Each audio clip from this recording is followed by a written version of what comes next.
सरकार बुल्ले शाह फरमाते ने बड़ा इश्क इश्क तू करना है कदे इश्क दा गुंजल खोल ते सही ओ तेनू मिट्टी विच ना रोल दवे दो प्यार दे बोल बोलते सही सुख घट ते दुख हजार मिलन कदे इश्क नू तकड़ी तोलते सही तेरी हसदी अख भी रो पवे कदी सानू अंदरों फोलते सही। सरकार मियाँ साहब खड़ी शरीफ वाले पता की फरमाते ने मरना मरना ते हर कोई आखे ते मैं भी आखा मरना मरना मरना हर कोई आखे मैं भी आखा मरना जिस मरने विच यार ना राजी उस मरने नू की करना। यार साडे माशरे च ना अजकल बर्दाश्त बहुत घट हो गई है। उहदी वजह है कि असीं दीन तो दूर हो गए, सानू इस्लाम दियां तालीमात दा पता ही नहीं है। छोटी जी कोई गल हुंदी है तो बंदा उठ के कोई स्प्रे पी लेंदा है, कोई गोलियां खा लेंदा है। यार ये तो कोई गल ना हुई मर्दां वाली। अल्लामा इकबाल का शेर है ना कि जिस हाल में जीना मुश्किल हो उस हाल में जीना लाजम है। मुश्किलात परेशानियां इस जिंदगी का हिस्सा ने, क्योंकि अल्लाह ताला ने जदों आदम का पुतला बनाया सी ना ते उहनूं कहंदे ने कि खाना काबा है जिथे हुण उत्थे रखिया सी।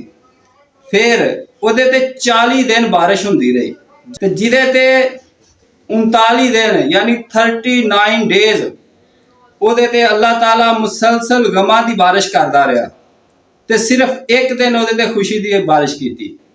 ते यही वजह है कि साडी जिंदगी दे विच खुशियां जिहड़ियां ने आरजी ने, ये थोड़ियां ने। ज्यादा देर मुश्किलात ते परेशानियां दे विच लंघदी है ते असीं की करने आ, असीं उन्हां मुश्किलां तो नस्सण वास्ते राह फरार इख्तियार करन वास्ते असीं कोई शार्टकट रस्ता लभने आ। ये कोई शार्टकट रास्ता नहीं है। एक शायर ने आख्या सी ना, अब तो घबरा कर कहते हैं मर जाएंगे, अगर मर के भी ना सुकून मिला तो फिर किधर जाएंगे।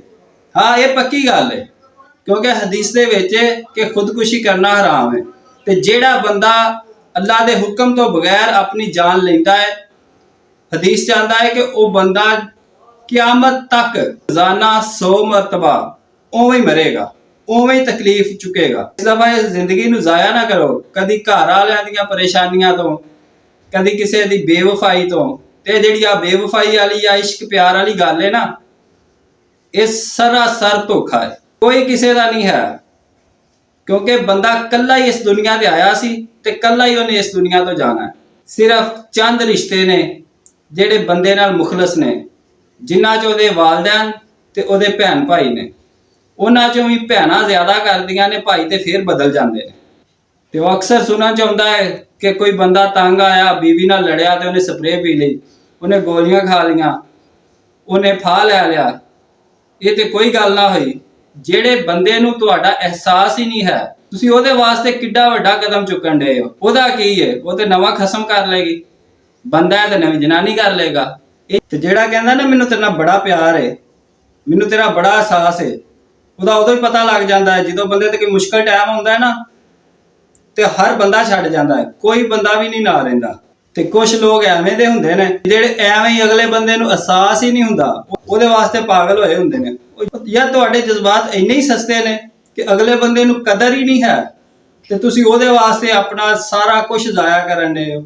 ਤੇ ਯਾਦ ਰੱਖਿਓ, ਉਹ ਕੋਈ ਪਿਆਰ ਨਹੀਂ ਹੁੰਦਾ ਜਿਹਦੇ ਵਿੱਚ ਅਗਲੇ ਬੰਦੇ ਨੂੰ ਤੁਹਾਡਾ ਅਹਿਸਾਸ ਨਾ ਹੋਏ।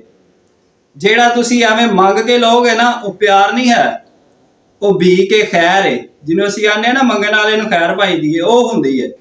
ਤੇ ਉਹ ਵੀ ਬੰਦਾ ਉਦੋਂ ਤੱਕ ਤੁਹਾਨੂੰ ਖੈਰ ਪਾਏਗਾ ਜਦੋਂ ਤੱਕ ਉਹਨੂੰ ਤੁਹਾਡੇ ਨਾਲ ਮਤਲਬ ਹੈ।